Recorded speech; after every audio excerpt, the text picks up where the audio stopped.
Hello everyone, this is Miss Palmer, and in today's remote learning lesson we're going to be focusing on the theme of human power and looking at this to revise the poems Tissue and My Last Duchess from the AQA Power and Conflict Poetry Anthology. You could argue that human power is a theme that connects to all the poems in the anthology. I've just picked Tissue and My Last Duchess to cover, but we will be alluding to and making connections to some of the other poems as we go along as well. Okay, we're going to start today by looking at a key word that I think you could use in any essay on Tissue or My Last Duchess, and that word is corruption. Now, if you're familiar with corruption, you can pause the slide here and you could have a go at filling in the Freya model on your own. I have got a link attached to this for a Freya model that you can print off, or you could pause and draw this into your exercise books or in your notebook and start to fill it in either now independently, or you could pause it, draw it, and then have a go at filling it in with me as I go through it in a moment. So what is corruption? Corruption is when people abuse their power for personal gain. So they might use their power there for something really selfish, to do something wrong by other people. Sometimes that can be in the form of bribery, it could be in the form of manipulation, oppression, all of that links to the term corruption. The picture I've selected from the internet here shows obviously there's probably some bribery or a financial deal going on there, and it's almost like they're shackled together, this sense of entrapment within that. So we're looking at perhaps governments and policies, maybe somebody sort of manipulating a situation using money. The word in a sentence. So some people argue that behind the scenes there is a lot of corruption in government. I've picked government there for my sentence because this is all to do with power and how human beings perhaps abuse their power. Similar words for corruption, we've got deceit or wrongdoing, but you can probably add some more of your own now that you have a better understanding of the term. And then if we look at antonyms or opposite words, we've got honesty and integrity there.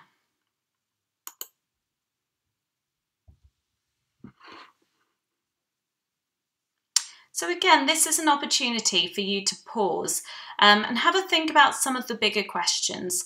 How do you think the title of the lesson, Human Power, links to this concept of corruption? And also a bigger question, why do you think corruption exists? So that's quite a philosophical question really, thinking about what it is to be a human being and thinking about humanity. Why do you think corruption exists within humanity? Is it something to do with human nature? So you can pause and just have a think. Some of you might do a bit of free writing at this point, which means basically that you're writing down any ideas that come into your head without stopping. So it's not about producing a fantastic essay, it's just about getting your thoughts down onto a page. So the first poem we're going to look at is the poem Tissue by Imtiaz Darka. And to give you some context to the poem, Imtiaz Darka was born in 1954 in Pakistan, but she grew up in Scotland. She describes herself as a Scottish Muslim Calvinist. So if we think about why this is important, it's all to do with identity and culture again, which was a theme for our last lesson. The fact that the place where you're born and the place where you sort of grow up can really shape and influence your identity. So she considers herself to be both Muslim and a Calvinist, so a Christian at the same time. And actually religion features highly in the poem Tissue, and we'll see that as we go through. Tissue is also the first poem in the collection of poems titled The Terrorist at My Table, which was published in 2006. I want you to really consider as we work through some of the quotes from the poem that it was from a collection about terrorism, because actually this is a very ambiguous poem, which means that it has no clear meaning. The poem could be considered impressionistic, and as you see here, impressionistic writing relies on abstract associations. If something is abstract, it's unusual, it's a bit different. So we're looking at this real sort of unusual poem. It says at the end there that the impressionistic style of writing leaves the reader to determine the author's ultimate meaning, and that's exactly what Duchess is doing with Tissue. You really must be aware that you're not expected to understand the whole poem and to understand everything in the poem. You are supposed to create your own meaning from it. It is deliberately vague, it's deliberately ambiguous, so the meaning isn't clear. That's why a lot of people consider it to be one of the hardest poems to analyse in the power and conflict cluster, but in the same sense, it's actually one of the better poems for getting those top grades. For a top grade answer, and I'm talking about sort of grades 7, 8 and 9 here, you want to show the examiner that you understand that text can be interpreted in multiple ways. We tell you to explore alternative interpretation. And obviously when something is ambiguous, when there's no certain meaning, there's plenty of opportunity to explore the ambiguity there and to suggest a range of interpretations. So again, there's a chance for you to pause it here and to actually think about the abstract associations you can make between paper, because the poem is called Tissue, and human beings. Whenever I teach unseen poetry, I always tell my students to start with the title of the poem. Always try and think about, why has the poet chosen that title for this poem? So this title is obviously one single word, tissue, but think about the ambiguity within that one single word. Tissue could be tissue paper, so sort of thin, transparent, quite fragile paper, or we could be talking about human tissue, what we're all made up of in our bodies as human beings. So there's a connection there. Now what I want you to pause and think about now, you can mind map these ideas, is what is the connection between human beings and paper? In a moment, if you pause this video and head on over to YouTube, type tissue poem into the search bar. Now, the second video that comes up at the time of me recording this is one by BBC Teach, and it's actually Imtiaz Darker performing the poem Tissue. Beforehand, she gives a little bit of background to the poem and she speaks about a moment in her life which influenced the writing of Tissue, and then she goes on to perform the poem. If you'd like to pause and go on to do that now. Okay. So let's explore some of the language in this poem. What I'm going to do is I've taken 3 key quotes from different points in the poem, and as we go through each of the quotations, before I show my annotations, I would like you to pause, copy down the quote word for word, and then spend a little bit of time, possibly about 2 to 3 minutes, just analysing it with your own ideas. Okay, remember, each line is supposed to be ambiguous. Also, this poem is full of symbolism. So you've got to think about, what could this be referring to? What could it be symbolic of? So when she says the light, could it be referring to something else? Some people suggest that paper is actually a metaphor for humans all the way through. So think about why, if that's the case, why is she saying that humans, essentially, that let light shine through, can alter things, have the power to make a difference? I also want you to consider the modal verb could. So it's not saying this is what will alter things. It's not saying it's definite. It's saying it could. It has the potential to change things. Why does she use could instead of will? I'm going to ask you to pause now, copy this down, and get down some of your own ideas. Okay, hopefully you've done that. So I'm going to go through some of my own ideas. So, Paper that lets the light shine through. If we don't think about the metaphor of paper being humans here, and we think about it literally as paper, okay, she could be talking about very thin paper. And where do we find that? We find that in holy books. If you've ever picked up a Bible, you'll know that the paper is really, really thin, and actually you can see pretty much the text on the other side. So she could be referring to religion here. Remember, she is a religious person. She said she is a Muslim Calvinist, and I said that religion does feature in this poem. So she might be saying that actually religion is what could alter things. And remember, this is from a collection of poems about terrorism. So she might be saying that actually religion is what's making changes in the world. And there could be sort of the cause of terrorism could come back to religion. That might be what she's suggesting here. However, let's explore another interpretation. So if we do think of paper as a metaphor for humans, then she could be referring to transparency in behaviour here. The word transparent and this sort of reference to transparency is actually repeated throughout the poem.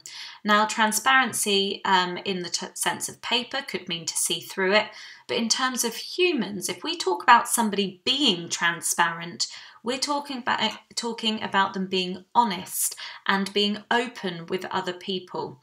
If you remember that Freya model at the start of the lesson, I looked at opposite words of corruption, and the opposite words there that I came up with were honesty and integrity.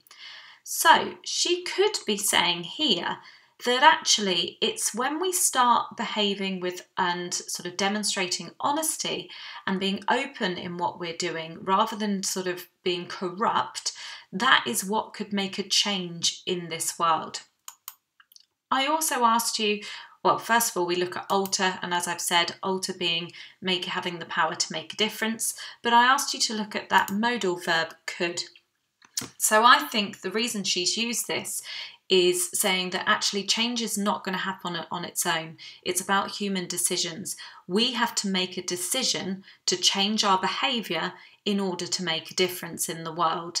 And again, if we think about this linking to terrorism with the title of the collections, she's saying that as human beings, we need to change in order for these things to stop.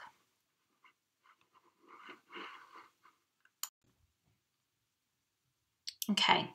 Later in the poem, we find another direct reference to religion, and the quote here is the back of the Quran where a hand has written in the names and histories. So I'd like you to pause in a moment, copy out this quote, and I want you to think about where it says a hand has written in the names and histories. So first of all, names and histories, does that relate to anything you can think of that we covered last lesson? What are the connotations? What's the connection between names and histories? And then it says a hand. Again, this is really, really vague, isn't it? Instead of having a definite article where the hand has written in the names, we've got a, which is an indefinite article. Think about why has that vague language been used there? And the verbal phrase written in as well. So what's the importance of that verbal phrase? I'm going to give you a moment now to pause and put down some of your own ideas. Okay, so hopefully you've done that. So I'm going to go through some of my ideas now. I referred earlier to the previous lesson. So names and histories both have connotations of identity and culture. If you remember, John Agard was expressing the importance of being taught your history in order to form your identity. And he said that actually in the UK curriculum, the fact that it's only predominantly UK and white history that is taught, it means that you're actually blinding people who've come to the UK, perhaps from other countries, or who have different sort of ancestry in other countries, to their own culture. So there's that real importance placed on identity and the idea of names and histories. So Imtiaz Darker is referred to that as well, and I think there's a really clear link there. She talks about a hand that has written in the names and histories. Now I think a hand is demonstrating human power there, the power that humans have to actually, in the words of John Agard, carve their own identity. However, she could also be referring to the fact that humans maybe perhaps believe they have power over religion, and this could be a criticism of human power. The fact that this is a hand that's written in the back of a holy book. So it's almost as if they're adding to the teachings of a religion. And if you think again about why this is a poem about terrorism, she could be suggesting that if this is because humans have believed they have the power to write their own sort of religious rules, to manipulate the religious teachings for their own personal gain. And again, we make that link to corruption there. The term written in, the verbal phrase, is really interesting as it shows the impact that humans can have in creating identity and shaping identity. However, if we took that identity element away, she could also be saying that we have the power to write history. It is our decisions, again, which influence history, and the only way we can make a change is to change our behaviour. Okay, and then finally, towards the end of the poem, we have this quote: "With a living tissue, raise a structure never meant to last, of paper smoothed and stroked and thinned to be transparent." So in a moment, I'd like you to pause again. I know it's a bit of a longer quote, but it's worth writing down. You don't have to remember all of it, but you might just find that when you analyse it, there's one bit that interests you more and that you can say the most about, and you can decide then to just memorise that one short section of this quote, as long as you've got enough analysis out of it for the exam, because I recognise that obviously this is actually a very long quotation, but I'd like to look at a lot of it with you. So I want you to think about, towards the end of the poem, why does she sort of add that adjective to tissue, a living tissue? Why does that happen towards the end of the poem? Again, we've got vague language with a structure. Okay, to raise a structure, what do you think that means? Where it says never meant to last, could you connect this to another poem in the anthology, talking about perhaps human power that is never meant to last? And then look at the terms smoothed, stroked, and thinned. What technique can you see there? How would you describe the way that is read? And then we've got the repetition of transparent at the end of the quote here. So why do you think that word transparent has been repeated? I'm going to give you a moment to put down your own ideas now. Okay, so let's go through it. So with a living tissue, towards the end we've got this direct connection with human beings towards the end of the poem. So some people argue that the whole of this poem is using tissue and paper as a metaphor for human beings. So whenever tissue is referred to, actually she's been referring to humans and the impact human beings can have. So to raise a structure, as again I said, this was very vague language with the use of an indefinite article a, so it's any structure. Perhaps she is saying here that we have the power to create anything really that we want, a wide range of things. So we've got to make the decision as to what sort of structure we want to build in our lives. I said to you to make a link with another poem, perhaps, with Never Meant to Last. So Never Meant to Last is about transience. It's about the fragility and the temporary quality of human power. And the poem I would think connects best to this is Ozymandias.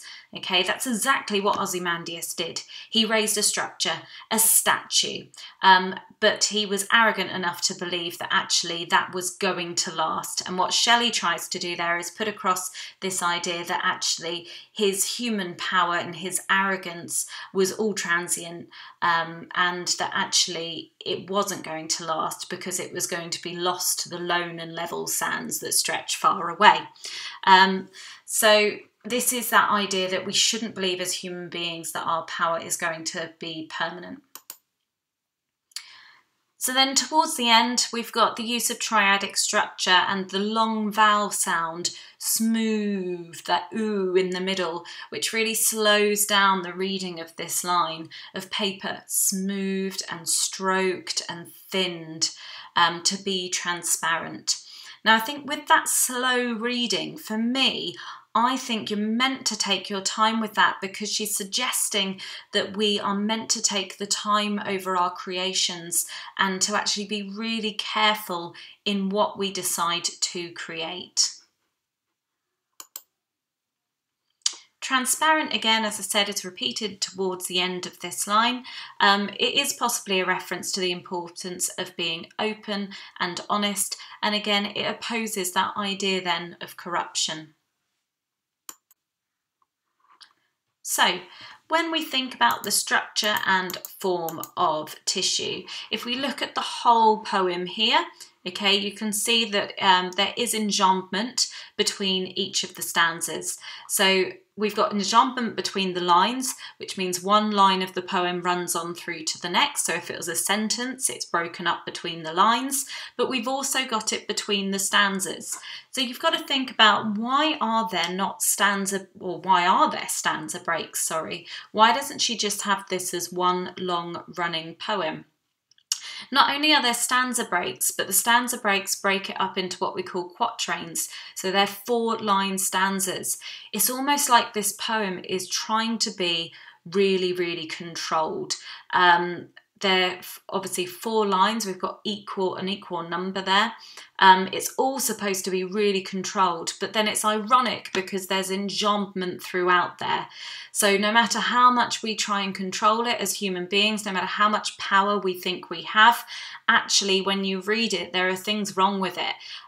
The lines run from one to the next. So there's this idea that as humans, we never have that much control over what we do. And then we've got the repetition, as I said, of transparent, which I've talked about previously in language, but also there's repetition in references to light. So I want you to think about how you could link this to the title of the collection of poems, The Terrorist at My Table.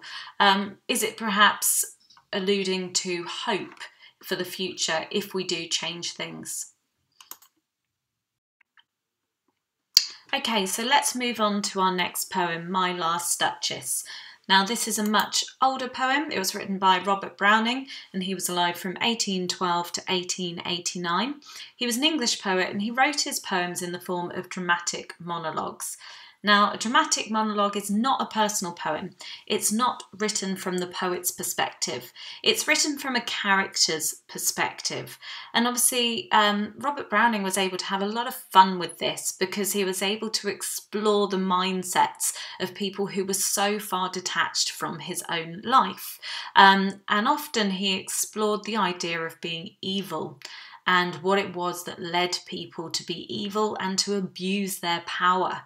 So in the other side of the AQA anthology, you've got the love and relationships cluster as opposed to the power and conflict cluster. Now, in that cluster, there's another one of Browning's poems, and that is Cytherea's Lover. In Cytherea's Lover, the speaker is a sick man, and when a woman comes in to look after him, he murders her by strangling her with her own hair. He wraps it around her throat 3 times. So we can see, obviously, again, Browning has explored what it is to be a psychopath, what it is to abuse your power as a man over a woman. And we have the same thing with My Last Duchess. So with My Last Duchess, it is actually based on the Duke Alfonso II, who ruled in northern Italy in the late 1500s. Now, this Duke married his Duchess, his first wife, Lucrezia, who was the Duchess in the poem. He married her when he was 25 and she was 14. And this poem was set after her death because there was a lot of suspicion around that. So what I'd like you to do is to pause in a moment and think about, why do you think Robert Browning decided to write a poem from the perspective of this Duke? Now, it's worth noting here that actually Robert Browning was supposed to have been a very doting, very romantic husband to his wife Elizabeth Barrett Browning. He fell in love with her through her poetry and the exchange poetry, and she had a very overbearing father. She was also very sick. So they eloped and they ran away and lived the rest of their married life in Italy, where her health improved because of the good weather, and they were away from her father. So he was supposed to be a bit of an old romantic himself and not abusive to women. So why do you think he decided to write a poem from the perspective of this Duke? Okay, so in a moment, if you head on over to YouTube, this time type into the search bar, My Last Duchess reading.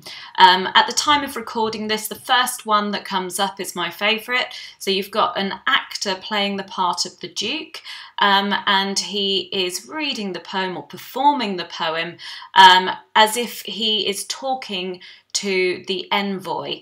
So an envoy is a messenger who would have been sent from another wealthy family to negotiate the marriage of the Duke to their daughter. Remember, at the time that the Duke had been widowed for 3 years, so it would have been considered time for him again to marry another woman, probably a much younger woman, because that was the way of the time.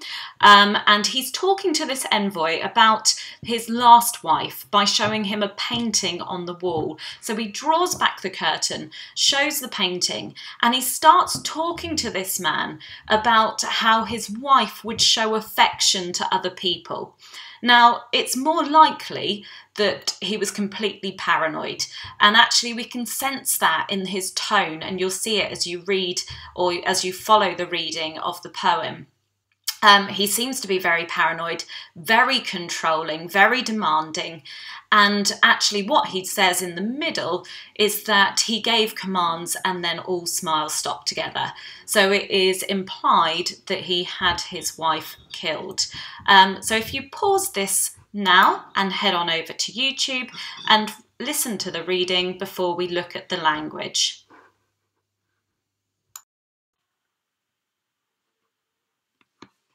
Okay, so now let's look at the language. So I've set this out slightly differently this time. Again, I've taken 3 key quotes from across the poem. It is quite a long poem, so I've narrowed it down. There are 3 easier quotes to remember, and then there are 3 more challenging quotes to remember, but there's more scope for analysis within those. So what I'm going to do, I'm going to leave it up to you a bit more independently this time to decide whether you want to go for the easier quotes or whether you want to really push yourself, especially if you're going for those higher grades, and write down and learn and analyse the 3 more difficult quotes there. I'll just guide you through some things before you do that. So if you look at the easier quotes to remember first, you've got My Last Duchess painted on the wall.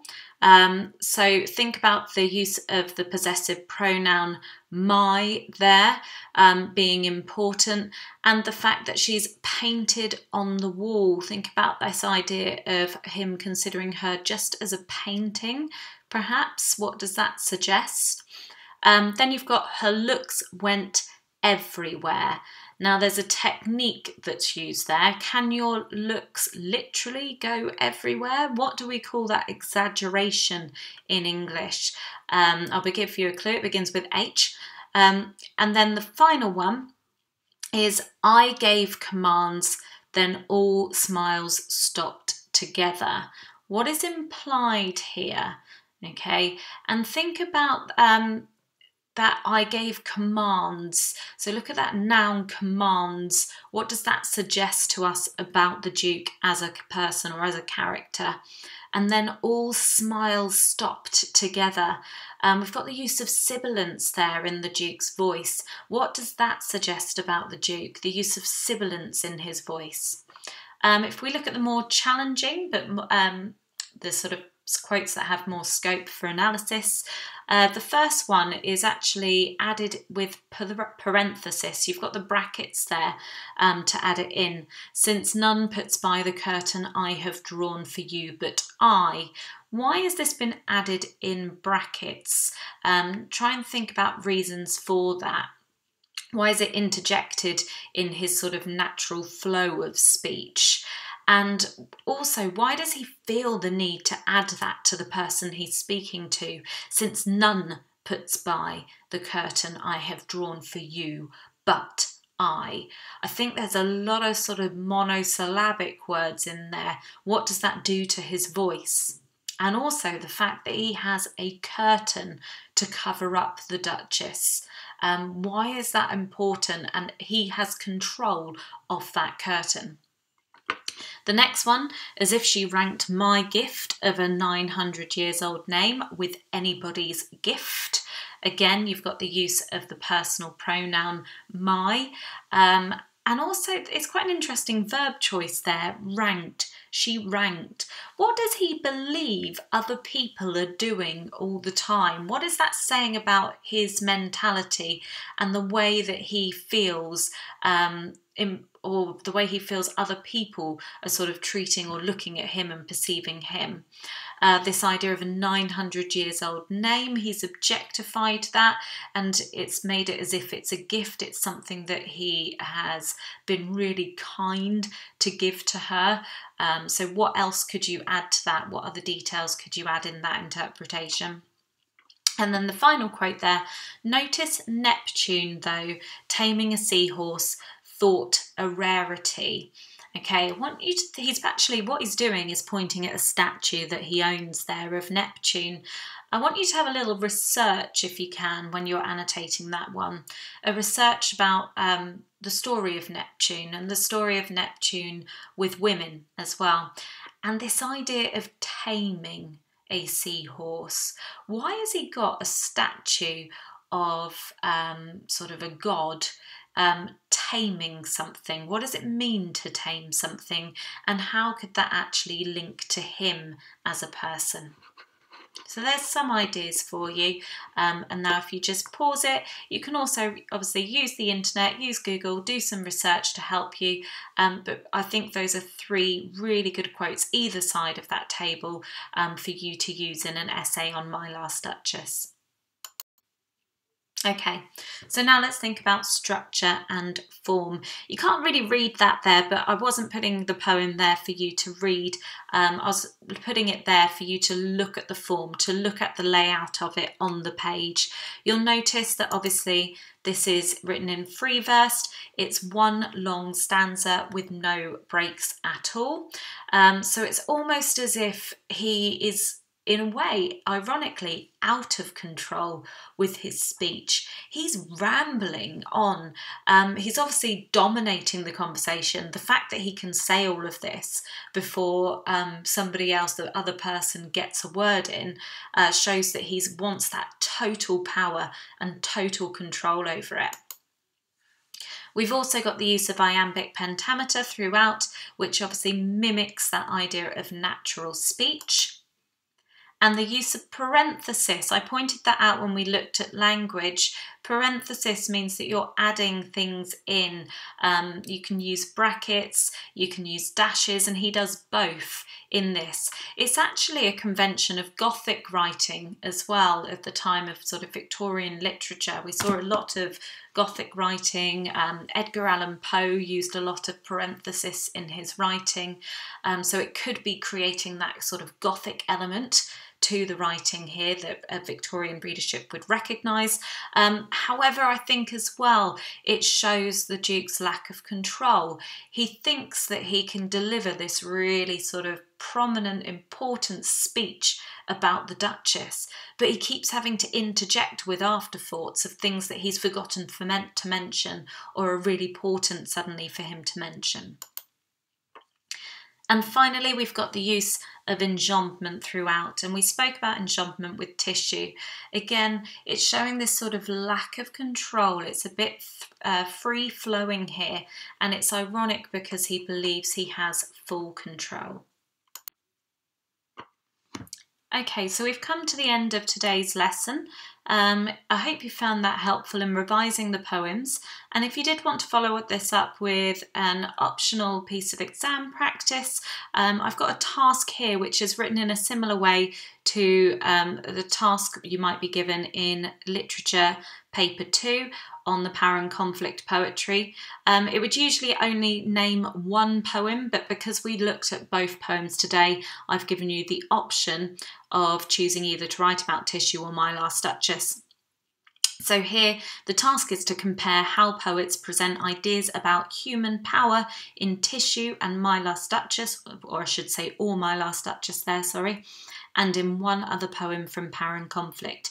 You could decide to compare the two poems, or you might choose one of those poems and then compare it to perhaps one of the poems listed below. So you've got Ozymandias there, which is also about the fragility and transience of human power. You've got Extract from the Prelude, where Wordsworth believed he had the power to sort of steal the boat. It was an act of stealth, but ultimately he was put back in his place by the power of nature. You've got London, where it talks about corruption. Remember the quote that it runs in blood down palace walls.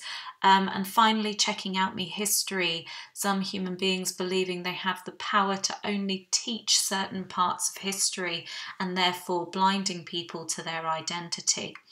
If you did have a go at that optional exam practice, please do send this on to your English teacher so you can get some feedback on that. And thank you very much for listening. Goodbye.